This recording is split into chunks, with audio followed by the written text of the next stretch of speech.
Ah, j'ai soif. Si seulement je pouvais. Voulez-vous vous délecter de ce somptueux jus de pomme bio, artisanal, 100% français, de la marque Juliette.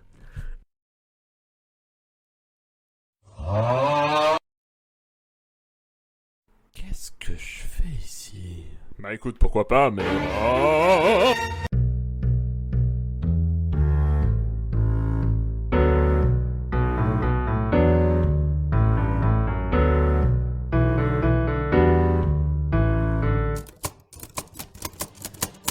Pour commencer, une histoire s'explique toujours par son contexte. Quel est alors celui de l'époque de Huss? La Bohême, nation de gens, est alors en âge d'or. Elle s'impose comme un pays de taille au sein du Saint-Empire romain. Une université s'y est récemment créée et de nombreux penseurs s'y installent.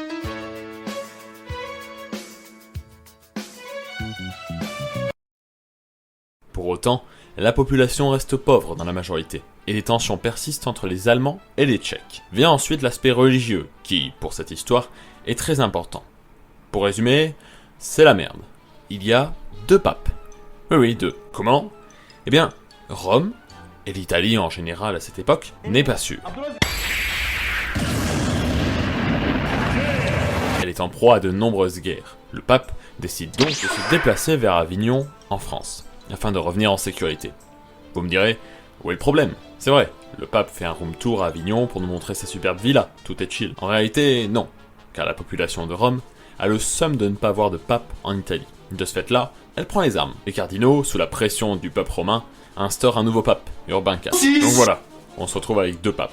L'église est alors très affaiblie, et débute ainsi le schisme de 1378. C'est à peu près tout pour le contexte. Vient maintenant le tour de notre protagoniste.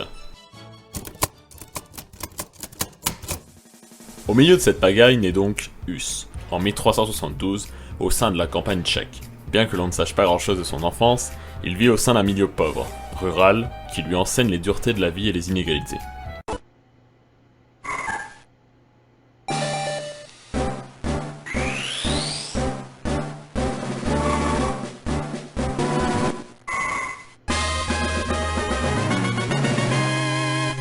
Une fois adulte, il suit les études de théologie, sait parler plusieurs langues et est ordonné prêtre à la fin du XIVe siècle.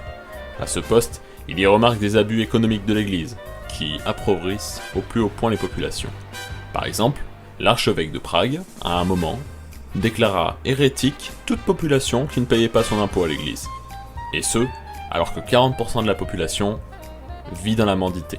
Il continue sa carrière pour devenir professeur à la toute nouvelle université de Prague et doyen de la faculté de théologie. Il devient même curé de la chapelle de Bethléem à 32 ans.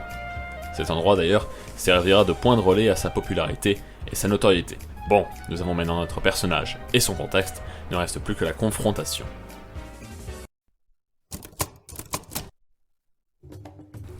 Donc, pour résumer, on a 2 papes, une église en crise, un curé qui conteste la thune que se fait cette même église, sauf qu'il faut rajouter à ça l'élection d'un nouveau pape, en plus, à Pise. Hein?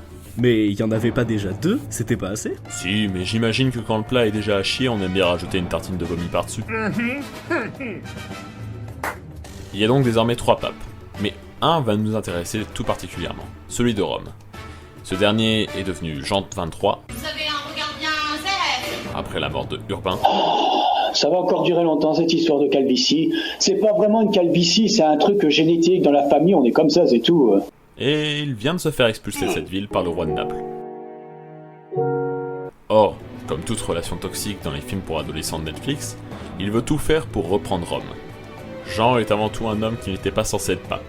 Fils de marchand italien dont la seule richesse est la piraterie, on lui donne des activités de débauche ou de violence. Pour tout vous dire, un des papes s'étant fait élire après Jean XXIII a décidé de reprendre ce nom-là pour l'effacer de l'histoire de la papauté, car Jean est avant tout un homme de guerre.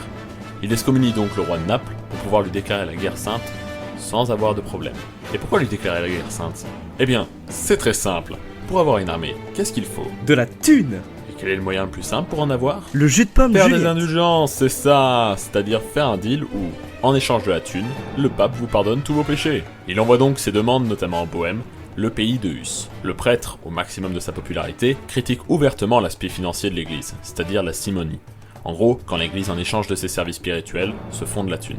Et la venue de ces indulgences en Bohême, c'est c'est-à-dire littéralement le fait de payer pour être pardonné, révolte un petit peu Huss, et la population bohémienne s'insurge contre les récolteurs d'argent. 3 étudiants hussites, donc qui suivent les préceptes de Jean Hus, perturbateurs, sont trouvés dans une église. Huss demande à ce qu'il ne leur soit fait aucun mal, ce qu'on lui promet. Et le lendemain, la population s'insurge contre les archevêques. Et en réaction, le pape excommunie Huss. Du côté du peuple, du coup, on ne doit plus parler à Jean, ni lui donner à manger. Et ce peuple de Prague est effrayé, et se tient donc à ses ordonnances papales. Jean Hus décide donc de s'exiler, et il regagnera un entourage et de la popularité. Il publie De Ecclesia, qui sera un best-seller. Avec le reconfinement, je me suis un peu remis à lire des livres. Ouais, les livres. Vous savez, ces trucs rectangulaires là, avec des pages dedans et des mots écrits. Et qui décrit les pouvoirs de l'Église et leur hiérarchie, comme elle devrait être selon lui. Il y décrit le rôle du pape dans l'Église, une sorte de décalage avec le système de l'époque. La simonie, pour lui, est la plus grande des hérésies, car elle est péché contre le Saint-Esprit. C'est une sodomie spirituelle, et elle est contagieuse car c'est une lèpre spirituelle. Pendant ce temps, les papes sous influence de l'empereur du Saint-Empire romain, dont est membre la Bohême, décident de se réunir au concile de Constance pour décider d'une église commune. C'est bon, il y a 3 papes, au final, on va tout faire pour qu'il n'y en ait plus qu'un. Jean Hus y voit donc l'opportunité de pouvoir expliquer son point de vue, loin de la hargne de Prague. Il y part donc décidé malgré les avis opposés. Mais du coup, il y allait comme ça, sans rien, pour se protéger au milieu de ses ennemis? Non, il avait quand même de la sûreté. L'empereur avait envoyé une lettre pour assurer sa sécurité, à cause d'intérêts géopolitiques avec la population tchèque qui adorait Hus. Donc, au final, il aura quand même un peu de protection. Une fois arrivé à Constance, Hus perçoit tout l'aspect financier qui empoisonne l'église. Jamais la ville de Constance, où se déroule ce concile, n'a connu de telles recettes. Plus choquant, la prostitution n'a jamais autant battu son plein. Moi, ça m'aurait pas dérangé. Hus racontera dans une lettre que, après une génération, la ville ne serait pas encore lavée des péchés commis pendant le concile. Cette vision le prolonge encore plus dans sa pensée. Prêtre au sang chaud, il bout d'impatience à l'idée de pouvoir expliquer ses idées. Quand vient le temps, la situation tourne au désarroi de Hus. Il ne s'agit en rien d'une discussion théologique, mais d'un faux tribunal, où on le juge, et on juge sa peine. En effet, ce dernier, par un revirement politique de l'empereur, a perdu sa protection. Désormais, on essaie de faire avouer à Hus une fausse hérésie. On modifie ses textes, l'interroge sur des points sensibles de ses textes, on joue sur les mots de ces derniers, etc., etc.